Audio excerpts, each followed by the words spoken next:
Last year, I spent over 200 hours on this Golden Demon diorama. And yeah, I didn't win. What I failed to realize at the time was that this piece was destined to fail long before I ever put one drop of paint on a model. So today let's discuss why I suck and how I can suck less in this year's Golden Demon piece.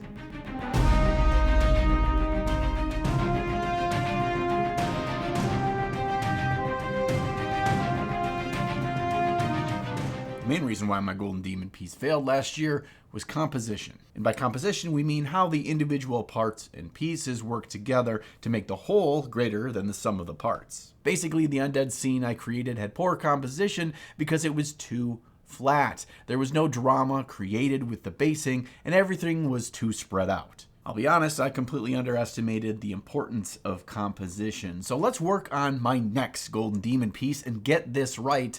Let's level up our composition skills together. First thing I'm going to need to do is find a project idea that excites me. I don't need to have it all figured out from the get-go, but if the models don't inspire an epic scene in my mind and they don't seem like they'll be fun to paint for a ton of hours, I'll be setting myself up to fail. The new Cities of Sigmar range really got me excited. I think the sculpts look amazing, and it's something about just these regular old dudes going up against things like demons and dragons and undead. Literally everything in the universe can eat these guys and use their bones as toothpicks. But who doesn't like an underdog? So I decided I wanted an underdog scene. And who better to give inspiration when all seems lost than the new Free Guild Cavalier Marshal? So with him as my muse, I begin sketching. This helps visualize ideas, finding the placement of figures, how the environment can create drama, and help tell my story, all without having to commit to anything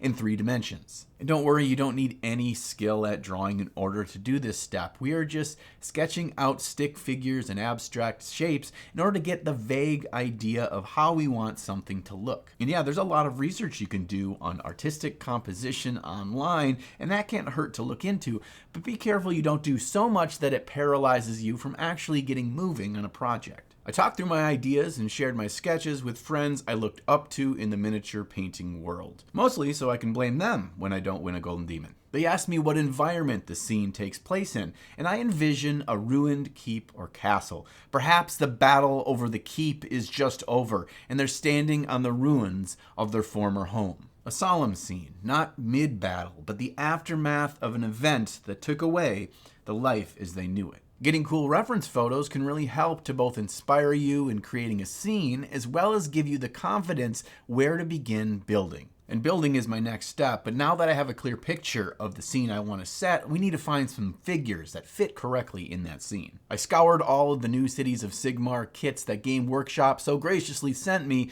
looking for stoic poses, and came up with a motley crew that fit the bill. You may notice that most of the models don't have their heads attached just yet, and that's not because I'm going to paint them separately. It's because I want to be able to position both the bodies and the heads pointed correctly once I get the full scene built later. Also, I included a dog because why wouldn't you? Why wouldn't you have a dog in this motley crew that's fighting against all odds? All right, let's get to building. I start with a wooden plinth that seems roughly the right size and cut out cork circles to build up elevation on the scene. This will act as our foundation just to get the basic shape and height built up the way I like it, and we'll cover that cork up later.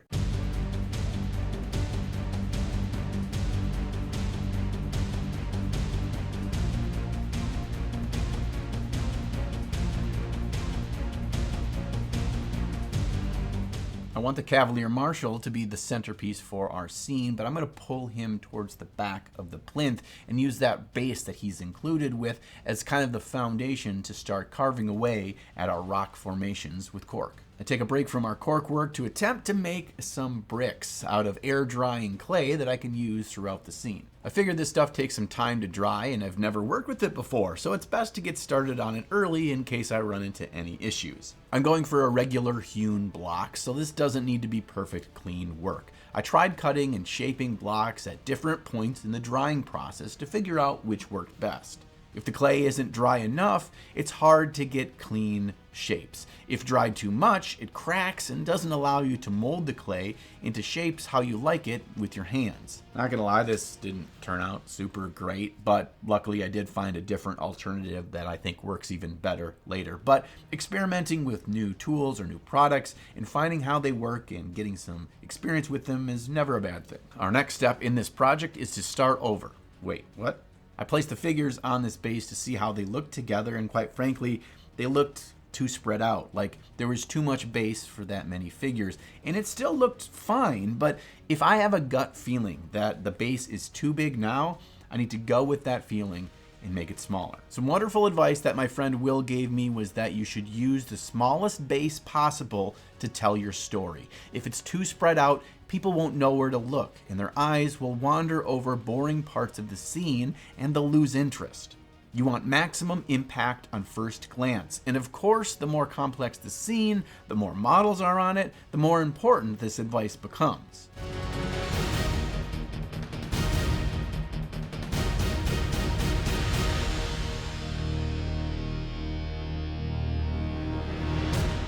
When I was working on the vampire diorama last year, in the back of my head, I knew something about the base build didn't fit right, and I just kind of ignored that voice. I didn't know what was exactly not right about it, so I just thought that's how every scene looked before all the models get painted. I learned the hard way that an interesting scene still looks interesting before the models are painted. After gluing down the cork to the plinth, I dripped thin super glue over the top to turn the cork into a more firm, carvable state. I marked out approximately where each figure would stand and began to cut away at the cork to give a more organic flow to the earth shapes. I like the look of the ruined walkway the Cavalier Marshal is on, coming from off-scene, hanging off the back of the plinth. This also helps me by giving me some breathing room on that back side of the base as well. Because I wasn't feeling really great about those bricks that I made out of clay, I checked for alternatives in my 3D printing basing bits tubs and found some awesome stuff by Epic Basing, some ruined castle walls and bits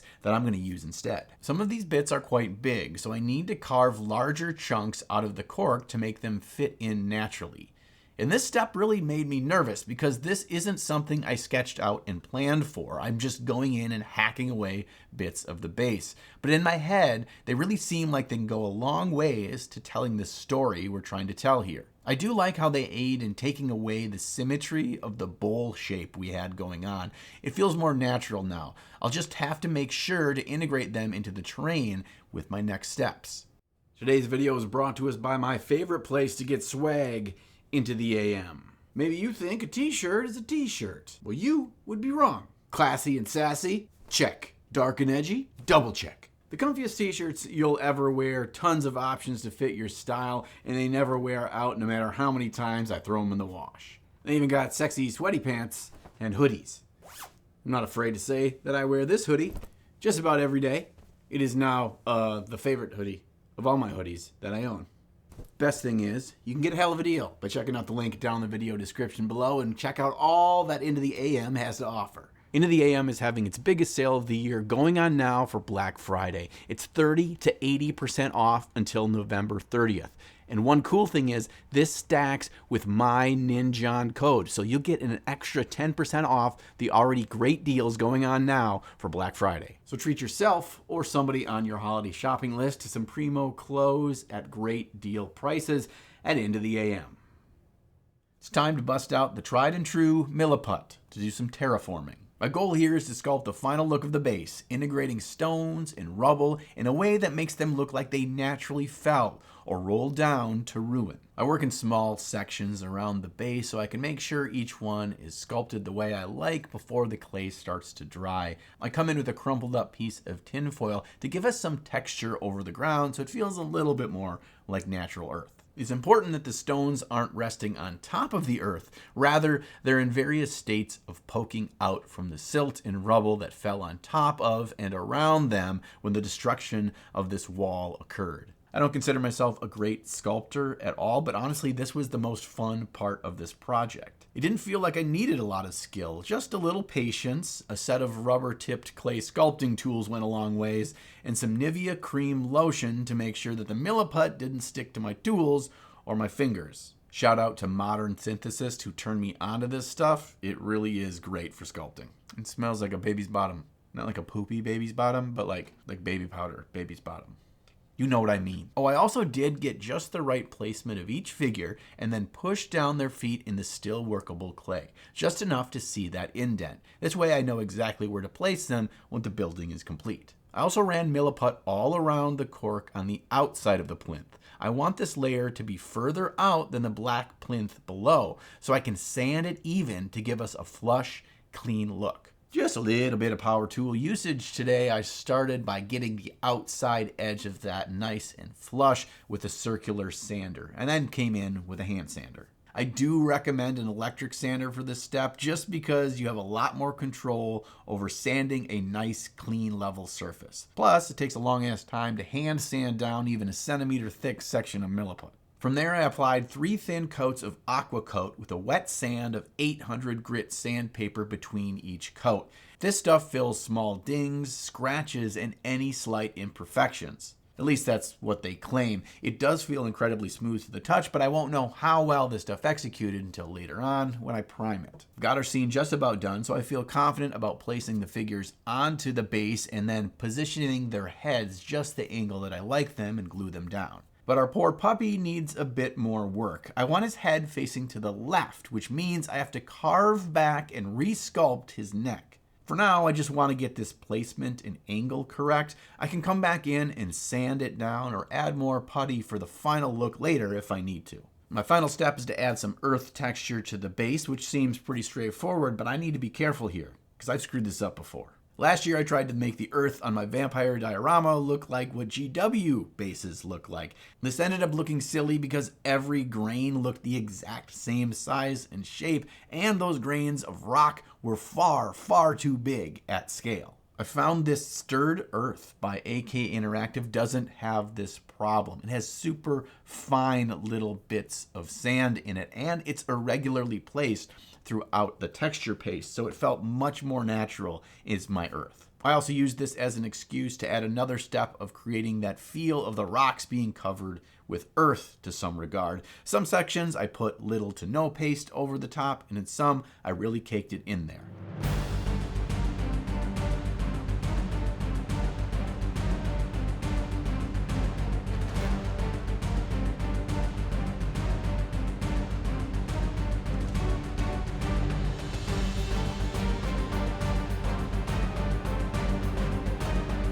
With that, our base is built, and it's time for me to look at it with a critical eye one more time. To be honest, I'm much more confident in this build compared to last year's. Am I 100% happy with it? No, but I think base building is a lot like mini painting. You're never going to be 100% happy.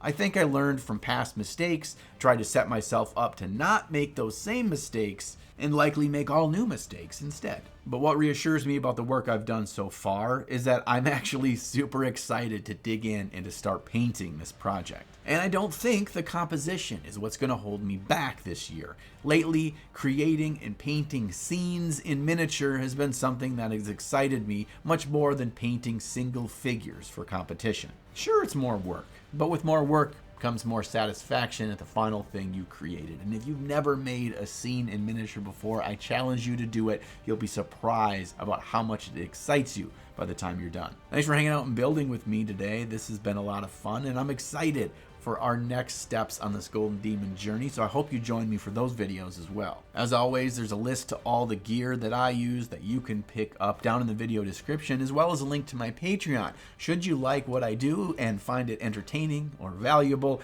you can support me in making these videos there. A big thank you, patrons. Videos like this wouldn't exist without you. And I'm going to see you all here again next week for another video.